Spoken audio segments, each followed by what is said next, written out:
नमस्कार मित्रांनो, सुस्वागतम. घरोघरी मातीच्या चुली या मालिकेच्या आजच्या भागामध्ये जानकी आणि ऋषिकेश त्या मॅनेजरला भेटून बाहेर येतात. तर ऋषिकेश जानकीला विचारतो, जानकी तुला काय वाटतं ह्या मॅनेजरबद्दल? त्याला भेटून याने आपल्याला जे काही सांगितलं त्याचं म्हणणं तुला पटले का? ते खरं वाटते का?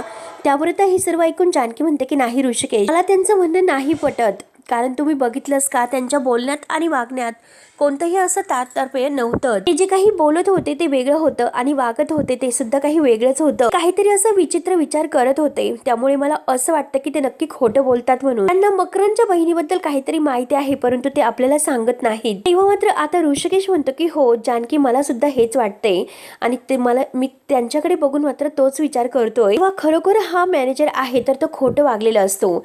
आणि आता जानकी ऋषिकेश गेलेत असं म्हणून मात्र कपाटामधून एक फाईल घेतो. त्यामध्ये आता त्या कागदपत्रावर मायाचा फोटो असतो आणि आता त्या फोटोकडे बघत म्हणतो की माया, फोटो तर तुझा खूप छान आहे, परंतु अजूनपर्यंत हा फोटो मी काही जानकीला दिलेला नाही. तिला मात्र मी तुझ्याबद्दल खोटे सांगितलं आणि सत्य मात्र तुझा पाठलाग करत आहे. सत्य मात्र आज ना उद्या सगळ्यांच्या समोर येणारच आहे. तेव्हा आता इकडे बाहेर जानकी ऋषिकेशला म्हणते की आपण एक काम करू, त्यांच्या मागावर एखादा माणूस पाठवला तर. कारण परिस्थिती तेच आहे, कारण आपण कशावर असा सहजपणे विश्वास नाही ठेवू शकत. तेव्हा आता हे सर्व ऐकून ऋषिकेश म्हणतो की जानकी, हे बघ तुझं बरोबर आहे. कारण आता ह्या मॅनेजरची सगळी काही माहिती काढण्यासाठी त्याच्या मागावर आपल्याला एखादा माणूस ठेवावा लागेलच. का कुणास ठाऊक, जानकी हाच जो काही मॅनेजर आहे ना, तर तो मात्र आपल्याला मकरनच्या बहिणीपर्यंत जाण्यासाठी मदत करू शकतो. त्यानंतर मात्र आता इकडे अवंतिका आपली बॅग भरवत असते आणि सौमित्र तिला समजावत असतो की हे बघ अवंतिका, समजून घे, त्या मास्कमॅनचं ऐकून मात्र आपण आपली माणसं असे तोडू शकत नाही. तो मुद्दाम हे सर्व करत आहे. तर तेव्हा आता अवंतिका म्हणते की बास कर, आता हे सर्व ऐकून मला वीट आलेला आहे. तेव्हा आता सौमित्र म्हणतो की ठीक आहे, तुला जर इथे राहणं रिस्की वाटत असेल तर तू तुझ्या वडिलांकडे जाऊ शकते. ते सगळं काही सॉल्ट झालंय की मी तुला घ्यायला येतो. तेव्हा मात्र आता अवंतिकाला खूपच राग येतो. अवंतिका रागाने म्हणते की सौमित्र, वेडा झालास का रे तू काय बोलतो हे तुझं तुला कळते का? अरे तुझ्या जीवाला धोका आहेस आणि ओरडू मी केव्हाच तुला तेच सांगत आहे. तेव्हा आता माया हे सर्व ऐकत असते आणि सारंग सुद्धा. मायाला मात्र आता हे सर्व काही बघून खूपच आनंद मिळत असतो. ती हसत असते. तेव्हा अवंतिका त्याला म्हणत असते की तुम्हाला माझ्या बाबांकडे जायला सांगतोस. तर आता सौमित्र म्हणतो की हे बघ अवंतिका, अगं मला प्रोटेक्ट करण्यासाठी येथे माझी फॅमिली आहे माझ्या सोबत. नाना हे, ऋषिकेश दादा आहे, जानकी बहिणी आहे, सारंग आहे, सगळे जर आहेत. आणि हे बघ उद्या जरी मास्कमॅन मारायला जरी आला तरी सुद्धा हे सगळेजण माझ्यासमोर ढाल बनून उभे राहतील. त्यामुळे तू प्लीज ऐक. हे तर आता अवंतिकाला राग येतो. अवंतिका म्हणते की हे बघ तू विषयाची परीक्षा का बघतोस? तुला का कळत नाही? मी हात जोडते ना तुझ्या समोर, चल प्लीज. आणि हे बघ आपण मात्र हे घर सोडून जात आहे, दॅट्स फायनल. मला आता काही माहिती नाही. किंवा आता सौमित्र स्पष्ट शब्दात सांगतो की हे बघ अवंतिका, मी कुठेही नाही येऊ शकत.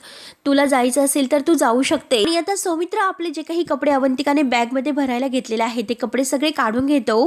तेव्हा आता लगेच अवंतिका विचारते की एक मिनिट, तू काय म्हणालास? तेव्हा सौमित्र म्हणतो की तुला जायचं असेल तर तू जाऊ शकतेस. त्यावरती आता अवंतिका म्हणते की ठीक आहे, तू मला जायला सांगतोस पण मी असं नाही जाऊ शकत. तेव्हा सौमित्र तिला विचारतो की म्हणजे नक्की तू काय करणार आहेस? तुला नक्की काय हवं आहे? तर अवंतिका म्हणते की मला डिव्होर्स हवा आहे, मला डिव्होर्स हवा आहे असे जोरात ओरडते. तर सारंग तोंडाला हात लावतो, त्याला धक्का बसतो. परंतु मायाच्या मनासारखं होत असतं, तिला हसू येत असते आणि हे अवंतिका इतकी जोरात ओरडते की तुम्हाला डिव्होर्स दे, मी कायमचे तुला सोडून जाईल. तेव्हा सौमित्राला सुद्धा धक्का बसलेला असतो. सौमित्र म्हणतो की अवंतिका, तू हे सर्व काय बोलतेस? अवंतिका म्हणते की हो, जर तुला तुझ्या फॅमिलीमध्ये अडकायचं असेल तर मला सुद्धा तुझ्यामध्ये नाही अडकायचं. आणि आता काही झाले तरी मी घर सोडून जाणार म्हणजे जाणार. तुला यायचं असेल तर तू येऊ शकतो, नाही तर तू येऊ नकोस. आता माया हे सर्व ऐकून मनात म्हणते की अवंतिका डिव्होर्स मागत आहे तर ग्रेट, आता मात्र माझं काम जास्त सोपं झालेलं आहे. तर आता काही झालं तरी अवंतिका मात्र सौमित्राला घेऊन जाणार म्हणजे जाणारच. आणि आता जानकी आणि ऋषिकेश मात्र एकटे पडणार. त्यानंतर आता सारंगला हे सर्व ऐकून तर धक्काच बसतो. तो पूर्ण शॉक होतो, रडतच म्हणतो की बापरे, या घरात आता हे सर्व काय घडत आहे? तर काही झालं तरी आता अवंतिका बहिणीला समजावं लागेलच, कोणीतरी हे सर्व थांबवावं लागेलच. बघा ना माया, अहो हे बघा माया, आमच्या घरात काय सुरू आहे, कोणीतरी वहिनींशी बोलायला हवं. आणि हे बघा मी त्यांच्याशी बोललो असतो, त्या माझं नाही ऐकणार, पण तुम्ही माझ्या बरोबर येताल का? त्यावर आता हे सर्व ऐकून माया म्हणते की काय मी तेव्हा आता सारंग म्हणतो की हे बघा, तुम्ही जर माझ्यासोबत असाल तर मला बोलण्यासाठी धीर येईल, त्यामुळे प्लीज तुम्ही माझ्यासोबत चला. तेव्हा आता माया म्हणते की हे बघा सारंग, मी नाही येऊ शकत, प्लीज माझं ऐकून घ्या. हे बघा, मी तुमच्या भावना समजू शकते, परंतु आपण दोघं सुद्धा यावेळेस त्या दोघांशी बोलून काही उपयोग नाही होणार, आपण त्यांच्यामध्ये नाही बोलू शकत. आता सारंग रडतच विचारतो की का पण हे सर्व. तेव्हा माया म्हणते की अवंतिका ताई आहे तर त्या माझ्यावर किती चिडलेल्या आहे हे तर तुम्ही बघतच आहात, त्यामुळे मात्र त्या मला त्यांच्या डोळ्यासमोर सुद्धा उभं नाही करू शकत. तेव्हा आता सारंग रडतच विचारतो की मग आता काय करायचं आहे आपण. काही झालं तरी हे सर्व थांबायला हवं, काही झालं तरी हे सर्व थांबून आपल्याला काहीतरी करावं लागेल. तेव्हा आता लगेच माया म्हणते आता ह्या सगळ्यासाठी फक्त ऋषिकेश दादा आणि जानकी ताईच काहीतरी करू शकतात. आणि हे बघा सारंग, तुम्ही काळजी करू नका. तर आता मायेचं बोलणं ऐकून सारंग म्हणतो की हो, तुम्ही एकदम असं बरोबर बोलतात, पण ते इथे नाही, ते जर इथे असते तर काहीतरी घडलेच असते. एवढ्यात माया मात्र सारंगला बघून मात्र लगेच आता फोनवर तिला काहीतरी फोन येतो आणि ती लगेच आता फोनवर बोलायला जाते, कारण तो मॅनेजरचाच फोन आलेला असेल. तेव्हा आता माया जरा बाजूला येते आणि फोन उचलून हॅलो म्हणते. आता मात्र मॅनेजरच असतो. मॅनेजर म्हणतो की नमस्कार माया मॅडम. मात्र अशोक दिघे बोलतो. आता हे नाव ऐकल्यानंतर मायाला तर धक्काच बसतो. तेव्हा आता माया रागाने विचारते की तू का. तेव्हा मॅनेजर म्हणतो की हो मीच, आणि मला तर असं वाटलं की तुम्ही ओळखलंच नसेल, परंतु तुमची स्मरणशक्ती मात्र जागेवर आहे अजूनपर्यंत, म्हणून मला असं वाटलं होतं की एकदा चेक करावं. तेव्हा आता माया रागाने त्याला विचारते की तुला काय पाहिजे, नक्की काम काय आहे. तेव्हा आता हा अशोक दिघे म्हणतो की हे बघा माया मॅडम, हे बघा उगाच माझ्याशी तुम्ही गुरमीत बोलू नका, आणि जर तुमची गुरमी उतरवायची झाली तर तुम्ही अडचणीत नक्की येताल. तेव्हा आता हे सर्व ऐकून माया रागवते आणि माया म्हणते की हे बघ आता लायकीत राहायचं, लायकीच्या पलीकडे जाऊ नकोस. तेव्हा आता मॅनेजर म्हणतो की मी तुमच्याशी मुद्दाम नाही बोलत, तुमचा हितचिंतक बोलतोय. आणि मॅनेजर पुढे म्हणतो की मला आता फक्त इतकंच तुम्हाला सांगायचं होतं, इतकंच बोलायचं होतं की तुमचं जे काही कर्माचं सत्य आहे तर ते आता माझ्याकडे आलेलं आहे. तेव्हा आता माया म्हणते की नक्की तुला काय म्हणायचं. तेव्हा मॅनेजर म्हणतो की हो, कारण आज म्हणजे ती जानकी आहे ना, तुमचा शोध घेत घेत माझ्यापर्यंत आली होती आणि उद्या मात्र अगदी ती तुमच्याकडे येईलच. आणि आता माया त्याला रागाने म्हणते की वाटेल तसं बोलू नकोस. तेव्हा आता मॅनेजर म्हणतो की खरं आहे तेच सांगत आहे, तुमचं नशीब समजा की मी तिला खरं नाव सांगितलं नाही, ते मात्र मकरनच्या बहिणीला शोधत आहे, आणि तुमच्यावर मात्र अशी वेळ येऊन देऊ नका की मला हे सर्व खरं खरं सांगावं लागेल. तेव्हा आता मायाला हे सर्व ऐकून धक्का बसतो आणि ती मॅनेजरला म्हणते की हे बघ तू असं काही करणार नाहीस, नक्की तुला काय पाहिजे आहे. तर मॅनेजर हसायला सुरुवात करतो. तेव्हा आता हा मॅनेजर आहे तर तो हसतो, आपल्या हाताकडे बघत म्हणतो की आजच मी राशी भविष्य बघितलं होतं आणि त्यामध्ये असं होतं की माझ्या भविष्यामध्ये धनलाभ होणार आहे, तर पण तो धनलाभ मात्र तुमच्याकडे होईल असं मला वाटलं नव्हतं, त्यामुळे तुम्हाला आत्ताच्या आत्ता ताबडतोब पैसे पाठवून दे, नाहीतर जे काही सारं सत्य आहे तर ते जानकीपर्यंत पोहोचेल म्हणून. तेव्हा आता माया म्हणते की नाही, तू असं काही करू शकत नाही, मी तुला माझ्या माणसासोबत पैसे घेऊन येते, परंतु तू मात्र हे कुणाला सांगणार नाही. तर तेव्हा आता मॅनेजर अगदी खुश होत फोन ठेवतो, अगदी जोरजोराने हसायला सुरुवात करतो. तेव्हा आता मायाला खूपच राग येतो. माया म्हणते की ह्या जानकीला नाही सोडणार, जानकीपर्यंत म्हणजे माझ्यापर्यंत पोहोचण्यासाठी आकाश पातळ एक करत आहे, तर आता मात्र खरंच तिला नरकाची वारी करायला पाठवतेच. त्यानंतर आता इकडे ऐश्वर्या सुमित्राला तेथे डांबून एकटीच घरी येते आणि दरवाजा वाजवते. कावेरी काकू दरवाजा उघडतात आणि ऐश्वर्याला एकटीला बघून विचारतात की काय ग ऐश्वर्या, तू एकटीच आलीस का. ऐश्वर्या काही उत्तर देत नाही आणि मोबाईल मध्ये बघत बघत ती मस्त सोफ्यावर येऊन बसते. कावेरी काकू विचारतात की काय ग ऐश्वर्या, तुझ्या सासूबाई कुठे आहेत. ऐश्वर्या तोऱ्यातच म्हणते की मला काय माहिती. तेव्हा आता कावेरी काकू म्हणतात की तू असं का बोलतेस, मला काय माहिती म्हणजे, अगं त्या तर तुझ्या सोबत केल्या होत्या. तेव्हा आता ऐश्वर्या म्हणते की माझ्यासोबत काय संबंध आहे. तेव्हा आता कावेरी काकू म्हणतात की अगं तू असं का बोलतेस, ऐश्वर्या खरं सांग की नक्की कुठे आहे त्या, त्यांना कुठे सोडून आलीस. तेव्हा आता तोऱ्यातच ऐश्वर्या म्हणते त्यांना जिथे जायचं होतं तेथे मी नेऊन सोडलं. तेव्हा कावेरी काकू पुन्हा विचारते की म्हणजे तू काय केलं त्यांच्यासोबत. आता ऐश्वर्या म्हणते की काय ग सारखे सारखे प्रश्न विचारतेस आणि का तुला त्या म्हातारीची इतकी काळजी वाटते.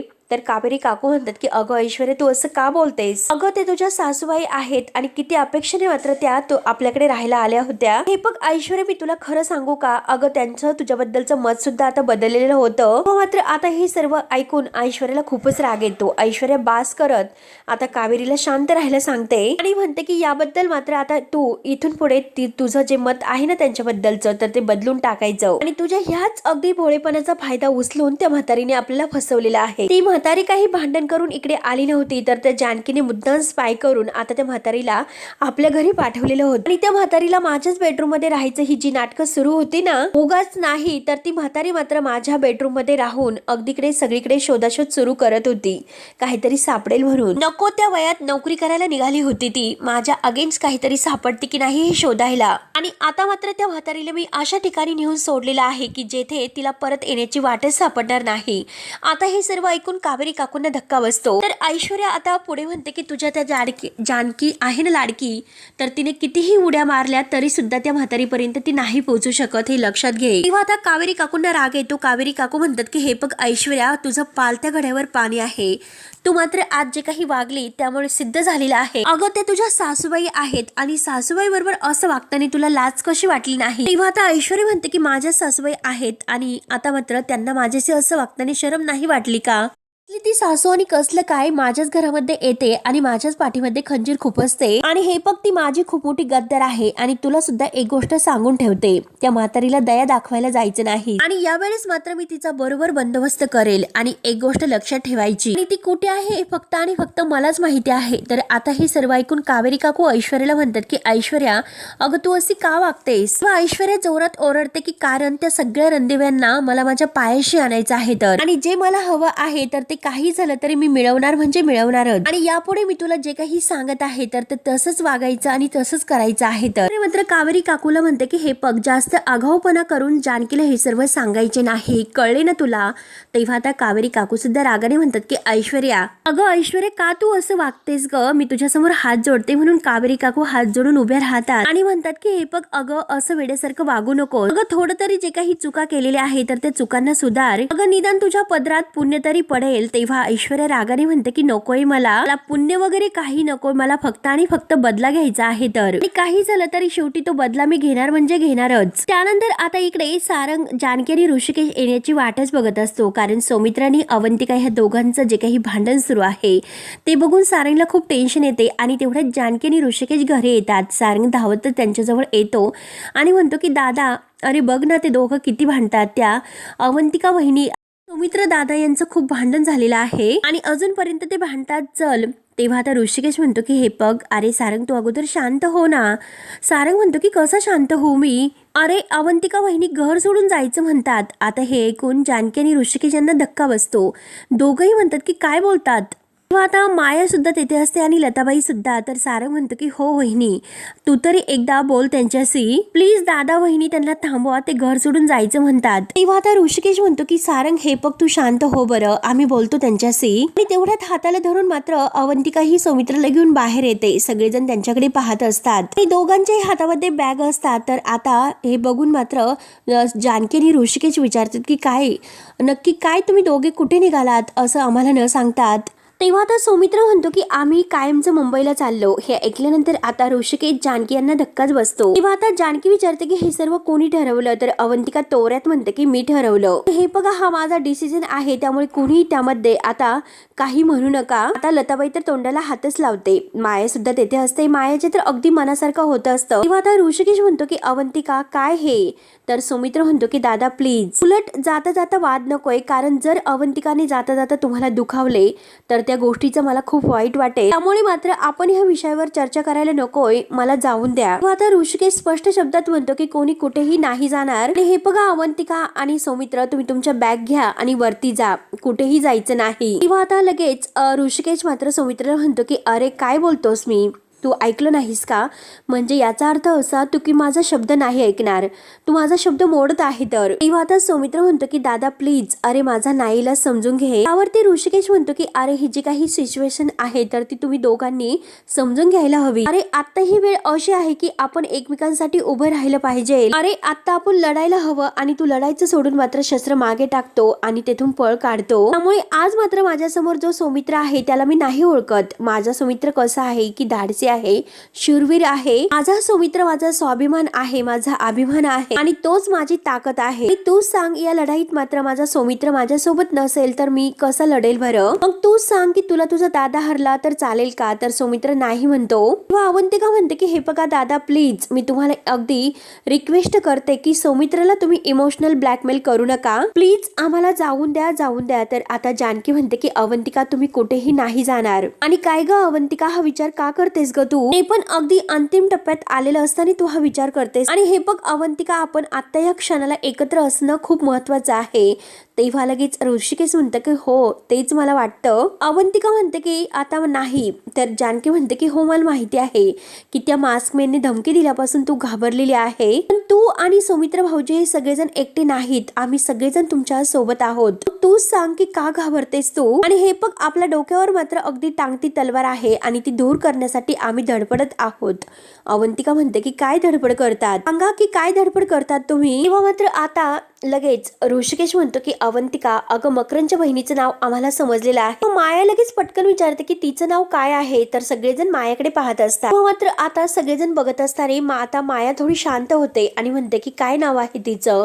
तेव्हा आता ऋषिकेश म्हणतो की कांचन दीक्षित. कारण मकरनच्या बहिणीच्या म्हणजे जे काही नाव आहे तर ते मात्र मकरनच्या कंपनीत असणारे मॅनेजर, त्याच्याकडून आम्हाला हे सर्व कळाले की त्याच्या बहिणीचं नाव आता कांचन दीक्षित आहे म्हणून. आता माया म्हणते की कशावरून हे नाव सुद्धा खरं आहे, म्हणजे कसं की ती माणसं सुद्धा मकरनचीच आहेत, त्याची ते आपल्याला खोटं सुद्धा सांगू शकतात. आता जानकी म्हणते की हो बरोबर आहे. तर अवंतिका लगेच म्हणते की वहिनी प्लीज, मला ह्या सगळ्याचा खरंच खूप अगदी वैताग आलेला आहे. मला एक साधं सोपं आणि सिंपल असं आयुष्य जगायचं आहे. काही रोजची तारेवरती कसरत आहे ना, त्याचा मला कंटाळा आलेला आहे वहिनी. त्यामुळे तुम्हाला ज्याला शोधायचं असेल त्याला शोधा, आम्ही मात्र येथे नाही थांबू शकत. आणि सौमित्रला म्हणते की सौमित्र चल लवकर, आपल्याला उशीर होतोय. असे बोलून अवंतिका रागातच आपली बॅग घेऊन निघणार. तोच लगेच जानकी तिच्या हातावर हात ठेवते आणि तिला अडवते. तिला म्हणते की अवंतिका, मी तुला कुठेही नाही जाऊन देणार, प्लीज अवंतिका तू असं करू नकोस. अगं तू इथे आहेस म्हणून मला तुझ्यामुळे धीर येतो ग, तू जर नशील तर मी काय करू? तेव्हा आता अवंतिका म्हणते की वहिनी तुम्हाला कळतं का, मी जर इथे राहिले तर माझ्या नवऱ्याच्या जीवावर बेतू शकतं, तुम्हाला कळत नाही का? तेव्हा आता अवंतिकाचा वाढलेला सूर ऐकून सगळ्यांना एक प्रकारचा आणखीनच धक्का बसतो. आता अवंतिका पुढे म्हणते की आमचं या सगळ्यामध्ये खूप नुकसान होत आहे, आमची लॉची प्रॅक्टिस सुद्धा होत नाही, करिअर सुद्धा आता येथे काहीच घडू शकत नाही आणि आता आमचं आयुष्य सुद्धा आता इकडे पणाला लागलेलं आहे. आणि जर सौमित्राला काही झाले तर मी काय करणार आहे बरं, तुम्ही सांगा. किंवा आता ऋषिकेश म्हणतो की बघ अरे सौमित्र, अवंतिका ही सर्व काय बोलत आहे, तर तू तरी तिला समजाव. तेव्हा आता सौमित्र रडक्या आवाजात म्हणतो की दादा, अरे मी तिला समजवण्याचा खूप प्रयत्न केला पण ती ऐकूनच घ्यायला तयार नाहीत. तिच्याबरोबर नाही गेलं तर ती मला डिव्होर्स मागत आहे. आता डिव्होर्स म्हणल्यानंतर सगळ्यांना खूप मोठा धक्का बसतो. जानकी म्हणते की अवंतिका, काय हे सर्व काय बोलतेस तू, काय वेड्यासारखं बोलणं आहे आणि तुझ्याकडून मात्र मला अशी अपेक्षा नाही. आता ऋषिकेश म्हणतो की अवंतिका, अगं हे बघ तू आता असा काही विचार करू नकोस, आता आपल्याला एकत्र राहण्याची वेळ आहे. तेव्हा आता अवंतिका म्हणते की नाही, आता मात्र आपण एकत्र नाही राहू शकत. आता ही जी लढाई आहे ती आम्हाला एकत्र वगैरे काही लढायची नाही, आमचं या सर्वाशी काही संबंध नाही, त्यामुळे आम्ही आमचं बघून घेऊ. ओके असं बोलून ती जायला निघते. तर जानकी पुन्हा तिला थांबवते आणि म्हणते की अवंतिका बास, तुझा हा हट्टीपणा आता बंद कर, कितीही काही हट्टीपणा कर पण तरी सुद्धा मी तुला येथून नाही जाऊन देणार, तू कुठेही नाही जाणार. तर अवंतिका ऐकायला तयारच नसते. अवंतिका म्हणते की वहिनी अहो मला जावं तर लागेलच. किंवा आता जानकी म्हणते की बरं सर्व ठीक आहे, परंतु आता मात्र आई येईपर्यंत तरी थांब. तेव्हा आता अवंतिका स्पष्ट शब्दात म्हणते वहिनी त्या परत नाही येणार. तर जानकी हे सर्व ऐकून म्हणते की अवंतिका काय बोलतेस, आई मात्र ऐश्वर्याच्या घरी जाऊन थांबलेल्या आहेत आणि परत येण्यासाठी त्या तर तयारच नाही. तेव्हा आता जानकी म्हणते की हे बघ अगं असं काही नाही आणि तुझ्या बहिणीवर मात्र थोडासा तरी विश्वास असेल ना, मला फक्त 2 दिवस देशील का, 2च दिवसात मी आईना या घरात परत आणेल, निदान मात्र माझ्यासाठी 2 दिवस तरी दे. आणि समजा 2च दिवसात मी आईना या घरात परत नाही आणू शकले तेव्हा मात्र तू तुझा निर्णय घेऊ शकते. त्यामुळे हे बघ आज मी तुझ्या समोर विनवणी करते की प्लीज माझ्यावर विश्वास ठेव, एवढं एकच मी आज तुझ्याकडे मागत आहे. तर अवंतिका म्हणते की वहिनी ठीक आहे, तुम्ही इतका म्हणतात म्हणून मी आज विचार करते, परंतु माझ्याकडे मात्र आता इतके 2 दिवस नाही थांबण्यासाठी, माझ्याकडे फक्त आणि फक्त एकच दिवस आहे येथे थांबण्यासाठी. आणि ह्या एका दिवसात मात्र तुम्ही कन्व्हिन्स करून आईंना जर घरी घेऊन आलात तर मग आपण बघूयात की काय करायचं ते. आणि जर तुम्ही त्यांना नाही आणले तर मी हे घर सोडून कायमचे निघून चालले. असेल कळले ना तुम्हाला आता हे सर्व, म्हणून ती सौमित्रला म्हणते की चल सौमित्र. म्हणून अवंतिका तोऱ्यातच आत निघून जाते. तेव्हा आता सौमित्र मात्र आता जानकी आणि ऋषिकेश यांच्या समोर येतो आणि म्हणतो की दादा बहिणी, अवंतिकाच्या वागण्याने मी सुद्धा शॉक झालेला आहोत आणि मला माहिती आहे की तुम्ही नक्की दुखावले गेलेले आहात. तिच्या वतीने मी तुमची माफी मागतो. म्हणून आता सौमित्र त्यांच्या समोर हात जोडतो. त्यामुळे प्लीज तुम्ही माझा नाईलाज समजून घ्या. तेव्हा आता हे सर्व ऐकून जानकी म्हणते की नाही सौमित्र भाऊजी, तुम्ही माफी मागू नका. मी सुद्धा तिच्या जागी चुकीची नाही. तुम्ही स्वतःची काळजी घ्या आणि अवंतिकाची सुद्धा काळजी घ्या. बाकी जे काही आहे ते आमचं आम्ही बघून घेऊ. काही झाले तरी शेवटी आईंना मात्र मला एका दिवसात घरी आणावंच लागेल.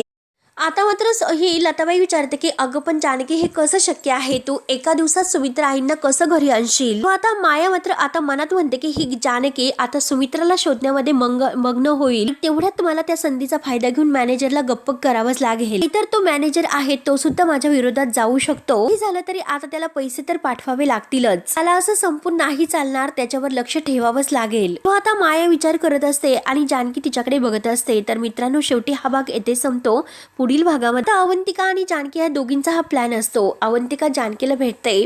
आता म्हणते की हे बघा, आपण हा जो काही प्लॅन करत आहोत त्यामुळे मात्र त्या मास्कमॅनचा माझ्यावर विश्वास बसलेला आहे. आता जानकी म्हणते की किती काही झालं तरी त्याचा विश्वास संपादन करायचा आहे आणि त्याला पकडायचं आहे. आता अवंतिका म्हणते की हो, आपण जसंच तसे त्याला उत्तर द्यायचं आहे. आणि आता मात्र ह्या दोघींचं बोलणं सारंग ऐकतो आणि आता सारंग मात्र सगळं काही माया लिहून सांगतो आणि म्हणतो की हे सर्व नाटक आहे, नाटक.